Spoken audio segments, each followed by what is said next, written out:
सिरोंचा येथे Bhagyashree fans club द्वारा tennis cricket सामन्यांचे आयोजन करण्यात आले. तेलंगणा, छत्तीसगड, नागपूर येथील टीम खेळणार. विशेष म्हणजे यावेळी शाळेतील मुलींच्या क्रिकेटचा सामना रंगला. दरम्यान यावेळी सामने पाहण्यासाठी क्रीडाप्रेमी मैदानात परिसरात मोठी गर्दी केली होती. जिल्हा परिषदच्या माजी अध्यक्ष भाग्यश्री आत्राम यांच्या हस्ते क्रिकेट सामन्यांचे उद्घाटन करण्यात आले.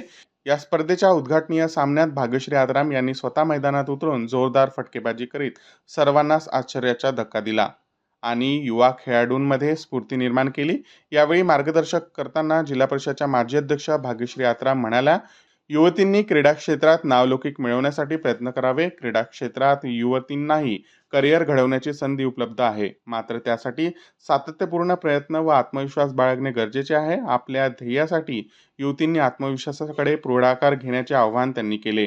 या प्रसंगी सिरोंचा पोलीस विभागाचे पोलीस निरीक्षक समाधान चव्हाण, रवी रालांबडी, माजी नगरसेवक, सिरोंचा नगरपंचायतचे उपाध्यक्ष बबलू पाशा, माजी नगराध्यक्ष मोगलराज सिद्दीकी भाई, गणेश बोधनवार, मयुरी पुपालवार, विजय रघुवार आदी मान्यवर उपस्थित होते.